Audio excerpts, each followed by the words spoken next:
Stephen Gerrard.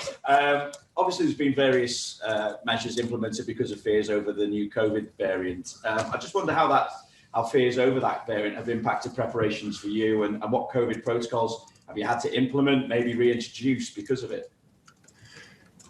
Yeah, tough situation, obviously, for the world and for us as well. So means we got, when I came in this morning, then obviously the Premier League sets a few new or old standards we have to go back to. Yeah, we try. We try to be as cautious and careful as somehow possible. Do all the things. Might be an extra test per week. So with Champions League games, we get anyway tested twice a week. Now we probably get tested three times a week, which I'm completely fine with. I have no problem to test every morning. And these kind of things. So yeah, that's it. And of course, on top of that, we try to boost everybody, all the people if possible. And that's it. Well, everyone well at the minute. Sorry? Everyone is well at the minute. Yeah. On to Steven Gerrard. He said he never wanted to face Liverpool as a player. Now he will get to as a manager. I think I said to you the other week as well, he may just get a bigger reception than you when he walks out at Anfield tomorrow. So how do you feel, though, seeing someone who was brought in as an under-18s coach here during your time in charge, now returning to Anfield as a Premier League manager? Wonderful story. To be honest, wonderful story. And I can imagine a little bit how his feelings are. I know he said already, no sentiments, no blah, blah, all these kind of things. I mean, Stevie's meanwhile already an experienced coach, so manager. He's doing the job already for a while, and he knows exactly how to approach games. But he has probably no idea how it will feel when he steps into the stadium or out of the dugout or whatever. I had that in a similar way.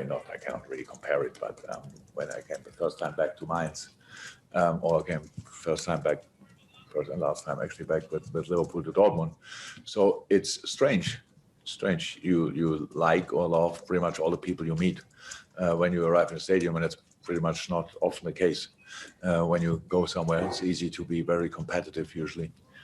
But I could handle it. Stevie will handle it. So it's like I think that Steve is friends with 99.9% of the people working for Liverpool FC, and the 0.01% just never met him because they arrived after him.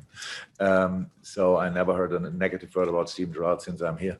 I met him. He's a great guy. So, and he will come here and wants to win the football game. So before, nice shake hand, after, nice shake hand, and then after, in between, they will go full throttle, and he will go full throttle. And I remembered when we scored with Dortmund at Mainz, I forgot everything about my story at Mainz. I was celebrating like a crazy devil, and so he's allowed to do that as well. I just hope he has no reason for it. Stephen said you've given him advice. I'm guessing you probably haven't before this weekend, though. But give us an insight as to what you've maybe said to him and any concerns it could come back to bite you this weekend. Yeah, again with football. Advice is long ago. It's long ago, really long ago, and that we spoke a couple of times, of course, or more often. But it's since the Rangers, and especially since he is at Villa, we had some messages sending each other, but that's it pretty much. No, I'm not silly. I don't. Not because I don't think I wouldn't give him advice, but there's no need for it. Obviously, I watched Aston Villa often enough since he's there. Quite an impact, to be honest. Similar style to Rangers, but obviously with different players, really good players. That feels like everybody plays exactly the position he's made for, and it looks good. Honestly, it will be a tough challenge, but that's how Premier League football is. So there's no difference to other games. And we try to figure out how we can cause them more problems than they had so far in the games they played, and hopefully we can do that. Just like changing on order, we'll go to Ian from PLP after we go to Juliet from BBC and Room. Juliet, do you want to go next? Hey, Jurgen. Talking to Stephen earlier, he was saying that he didn't expect, from the conversation you had with him when he went to the academy and managed there, and those conversations you had at that time, he didn't think he would be coming up against you so soon. So is that sort of a similar thing for you as well? Did you think you would be competing against him so soon since those conversations?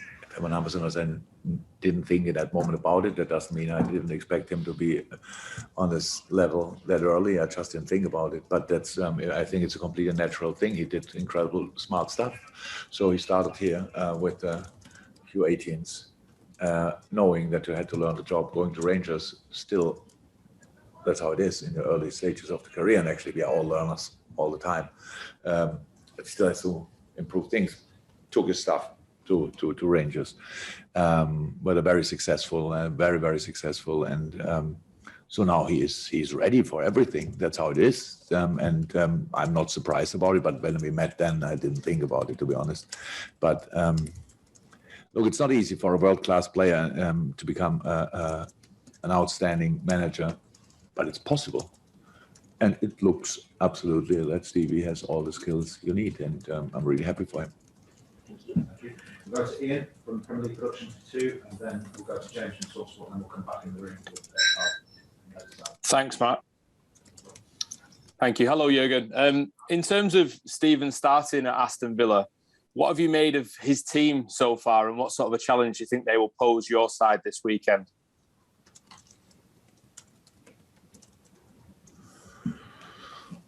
High intensity, what they are doing. It's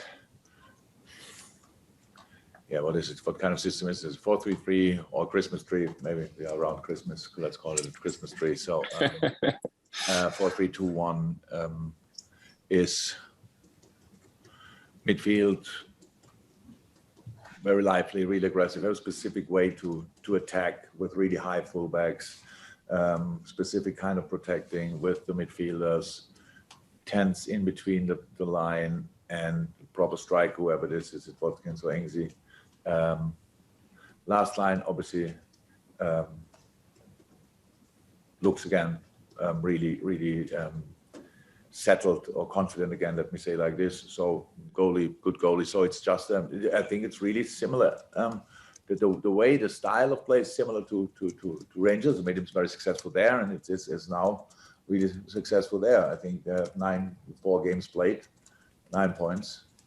I heard about worse records, so I think it's a proper start. But none of these 4 games were against us. So, and that's what we want to bring in. So because Stevie might say there are no sentiments and stuff like this. That's right, but from our point of view, from the club's point of view, there is sentiments. We love Stevie, but that doesn't mean anything around this game. We are all professionals as well, and we will go with all we have. And we will need Anfield and the receptors. Stevie can get the best reception in the world because he deserves it. Before the game, after the game, they can sing songs, all these kind of things. But in the 95 minutes, we need everybody behind us. And I know our people good enough. That's what they like as well. And not to forget, it's just a game. In a game, we have to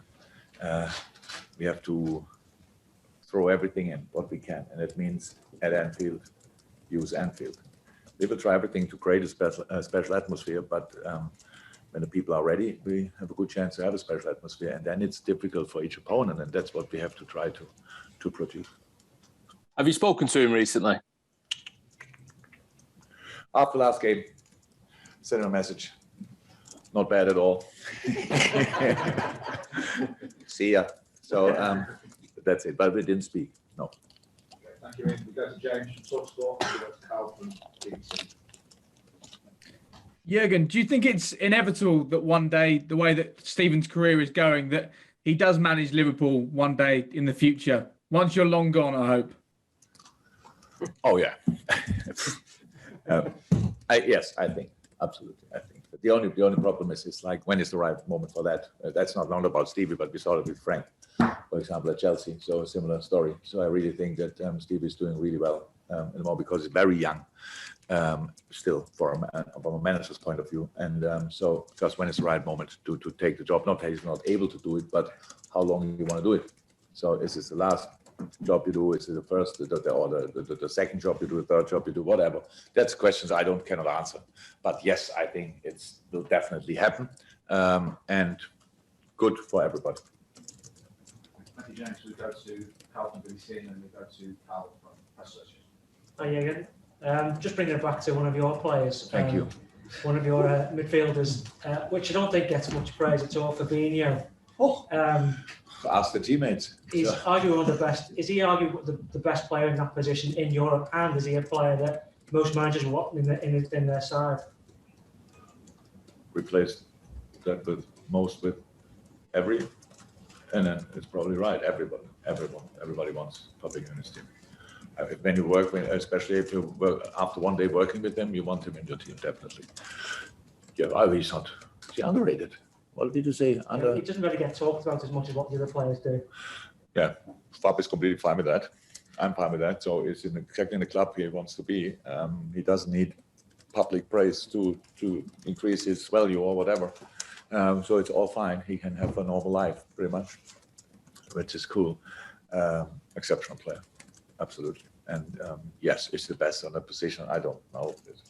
Who cares? He's a top class player, and that's hopefully very long for his club and hopefully very good at the weekend. Thank you, Carl. Carl Markham, Press Association. Just to bring it back to Stephen, I know you don't carry on talking about it, but you said it definitely happened that he would become manager here one day.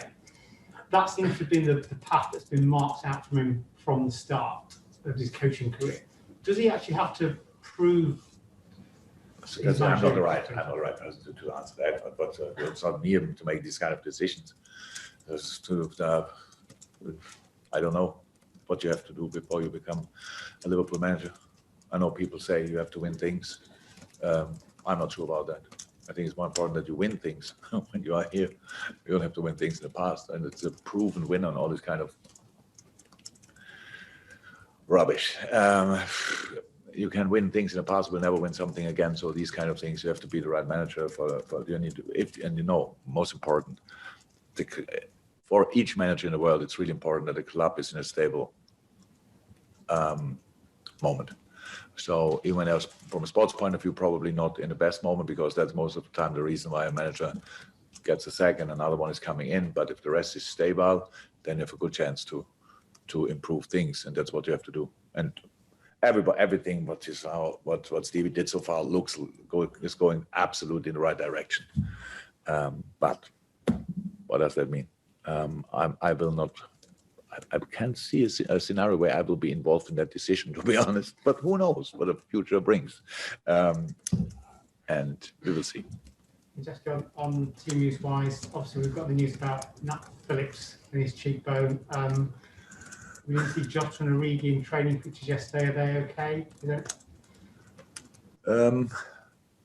So first, Nat, what a story. Yeah, unfortunately, he is broke. It's not as bad as could have been. So no surgery needed.